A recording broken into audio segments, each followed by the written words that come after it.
What's up and welcome back. I'm John Stark from MacTheMovieGuy.com, your favorite blind film critic.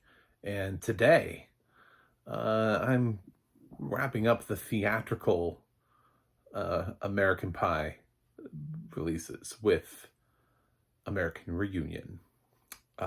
This movie came out in 2012, and doing this because American Pie was celebrating its 25th anniversary, which feels like a pretty significant anniversary for the film, and I wanted to go ahead and at least knock out the theatrical quadrilogy of films. This is I don't really like this film. I'm just gonna be honest. It felt weird. They went with some things they didn't necessarily need to go with to lean into, um, and it's for a different, like, it's the old generation trying to mix into the new generation. I don't think they really did that well enough. So a lot of things, we'll talk about it, but this has a lot of the almost like everybody returned for this in some form. Like if you were in American Pie, I think the only person who doesn't return is like Stifler's little brother. I think maybe that's it. Um, and Casey Affleck. Casey Affleck is like, you know what? Kevin doesn't need to keep calling me for advice at this point. I'm gonna pass on that. Also, they kill off Jim's mom, so Jim's dad is now single and ready to mingle. So, uh, it's a weird plot, but lots of things have changed. They are now 13 years after their high school graduation, so some people have college degrees, some people kind of just went on and did nothing with their lives. It's sort of like a cross section of how life really is after high school. Some people don't do anything, and some people go and do things. Some people move away, some people don't, and it all sort of just becomes that. So once again, it's an incredibly white group of people, just massively, so much so that when Oz is with he goes home with his model girlfriend, they actually point out there's a black guy in the hot tub. Just straight up, that was in the audio description. I was like, oh, I guess. I mean, I think he's the first one in the American Pie franchise, so what's up, dude? Welcome. Welcome to the franchise. Um, Still making homophobic jokes, which of course makes me look back on this and be like, damn it. Several of them. Even after, I would say, somewhat progress that they made with Stifler's whole thing at the gay bar, they're still making like these weird sort of like jokes where he's still like, there are two guys that make out at the party and Stifler's like, dude, like he's grossed out by it. But it's just like, you were at a gay bar in the last movie. Why is this? How did your projection get worse over 13 years? How did if anything, you should become like more. American Wedding felt like it was all about trying to redeem Steve Stifler, but this film is all just like, no, he's got to go back to his roots and be really, really creepy in this film. There's nothing really about this that works. There's some themes, they touch on some ideas that work, but but they work for the franchise. Like when you think about like these characters and the individuality. For example, I'm not really sure what Michelle does for a living. Actually, I'm not really sure what any of these girls do for a living, or if they have jobs, or if they have hopes and dreams. Because once again, this focuses largely on the guys, and you do get to kind of see what all of the guys do for a job, but the film doesn't really want to talk about what does Michelle do. You know, we get the girls who missed on American Wedding are back. Tara Reid, Mena Savari, Natasha Lyonne. I don't know what they do. You know, Shannon Elizabeth. Like, do they have jobs? Do they have personalities? It's always just about like who they're with. And in the first couple films, it was always like, well, they're tied to one of the main guys, so that's why they're there. An American Wedding, because Tara Reid was no longer tied to Kevin, Mina Savari, Oz didn't come back, and Natasha Lyonne really had no purpose of being there because she was never dating anybody, any of the main characters. None of them came back. So January Jones doesn't come back for this, so I guess that didn't work out with Stifler and her. So yeah, this film once again has does not pass a Bechdel test. I can tell you that. That's real, you know. Stifler's mom, I don't know, she just seems to be like ubiquitously wealthy. You know, whatever. But this should be a film where it's like, well, where is everybody 13 years later, which is an odd reunion to celebrate. They're like, oh man, you only get to do your 13-year reunion. I was like, do you guys go to high school where they just have a reunion every year? Like, I went, like, I don't even think we had a 5. Like, I think our first was 10. So, I I think it was like 10 and then 20, and diminishing results with each one. So I don't know what this weird 13th reunion is for them. They should have just aged the characters up because they were all older playing younger characters anyway. So it would have made more sense to just say it was their 20th reunion, or at least their 15th. You know, maybe every 5 years this school, but 13 is such a weird year for a high school reunion. But it is like the exact amount of time since the first American Pie movie that they just went with it. They were like, yes, let's double down. So Jim and Michelle they have a kid, Evan, I think his name is, and their big thing is that they have because now they have a 2-year-old who is quite oddly vocal for a 2-year-old. Like in one scene, Michelle's like trying to like rock him to sleep as a 2-year-old, and then like another scene, he's like coming back into the bedroom, you know, with like fully formed sentences, and I'm like, how old is this kid? What are this kid's abilities in life? So the opening scene is trying to do that old American Pie, like, haha, look at what we did. We got a sex joke in there right away. Look at us. We're so funny. It doesn't really work. It just shows that Jim and Michelle are not having sex. They're having sex separately. You know, he's masturbating to hot college girls, and she's in the bathroom with the shower head. So that's the evolution of those characters, and then they go home for the reunion, and they stay with the dad, who the mom is dead, and not a huge mention of like the tragic accidents or whatever. It's been 3 years, and he's like, Dad, it's been 3 years. Isn't there anybody else that you could, you know? And of course, there's still a lot of oversharing about his own sex life, you know, when he talks about, well, your mother used to like to do this thing, diving for dollars. It's like, oh my God. So that's still there. Eugene Levy is still great. He's great really in every single film in the franchise, which is why I think he's oddly the one that has done some, if not all, of the straight-to-video films. He's in some of them, at least. The only person who really pops up.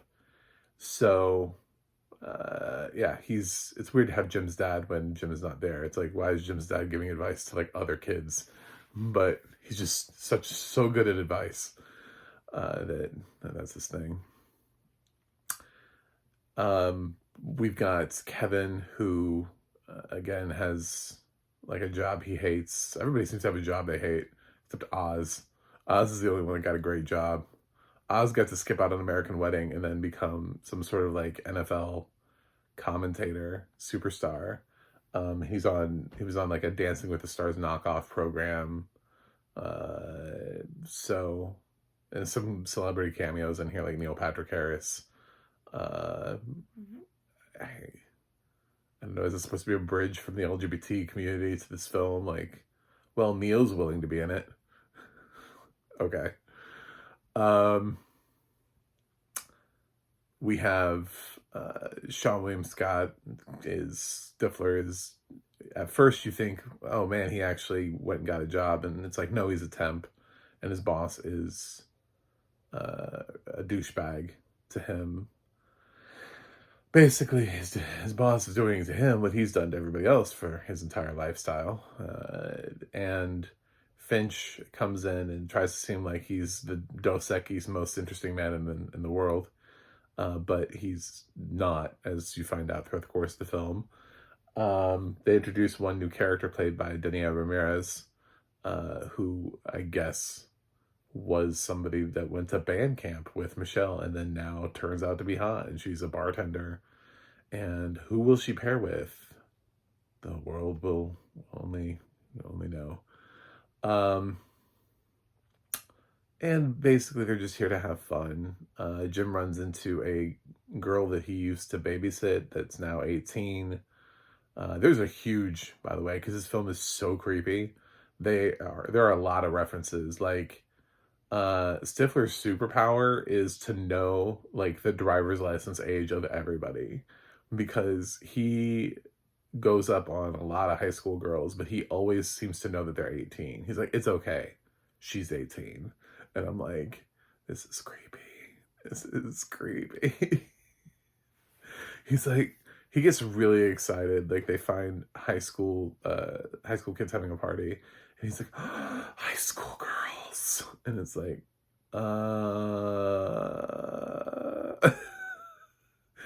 it feels on brand for him, but it also is like, is he incapable of character growth? Because he made like incremental amounts at American Wedding. I think my whole problem with the franchise, looking back on it now, is just like the representation of everything, and like, does it actually feel like it fits?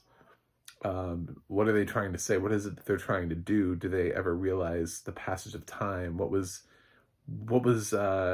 was happening in the media at this time? Like, was this film like homophobic way past its age? Back when, at a certain point you can be like, well, nobody was really doing that kind of thing, and it was really progressive. I mentioned in my Breakfast at Tiffany's review, I was like, it was really progressive back then to see two dudes walk into that bathroom together in Breakfast at Tiffany's, which is, I feel like, a really underplayed moment in that film, but like perfect, like that was, it was about as much as they could do in the 60s.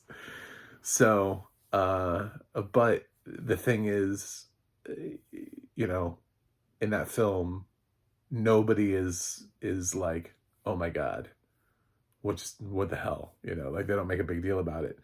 But here, 30 years later, we've got a franchise that every time they get an opportunity to, it's never a positive thing. He makes no progress ever on any sort of front with any of the gay characters ever, and he ever comes in contact with. Anytime they have and it bleeds into other characters too. Like Oz, they give him this flamboyant interior decorator, the only black character to have been in an American Pie movie. And he makes a joke, and Oz, of course, reacts to it in a way that's like, ugh, like,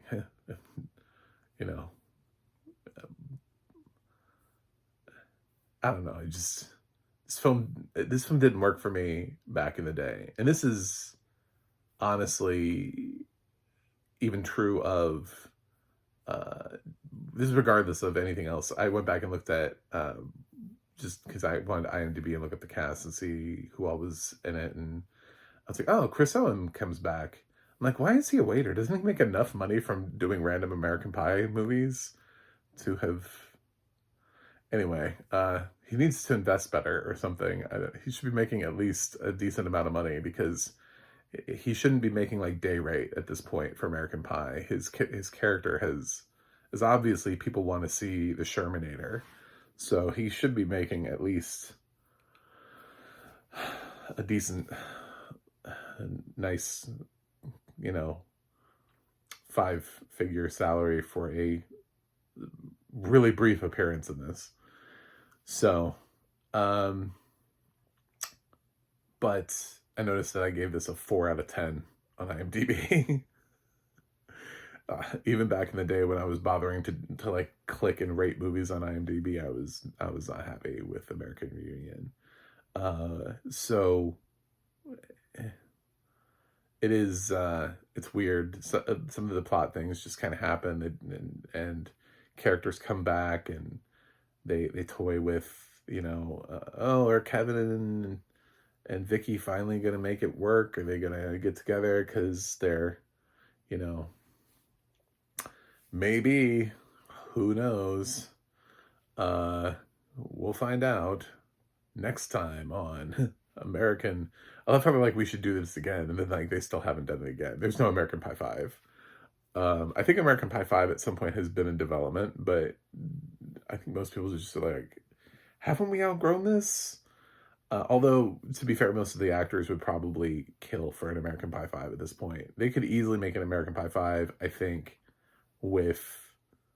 I think they just need Jason Biggs to say yes, and he has somewhat of a career. It's not a strong one, but he occasionally gets work. So Allison Hannigan doesn't really do anything. She's just a Dancing with the Stars, and she just raises kids now.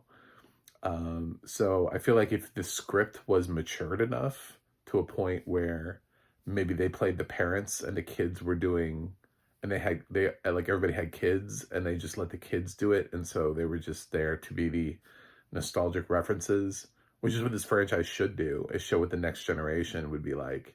That would be American Pie 5, is everybody coming back and they all have kids that are teenagers, and what are those kids doing in this generation, and let the parents just be parents. Let Eugene Levy be a granddad to a kid and give him advice. That could be interesting. Whole completely set of new writers coming in would be interesting, but let them grow up, let them mature, and let them stop doing dumb stuff all the time.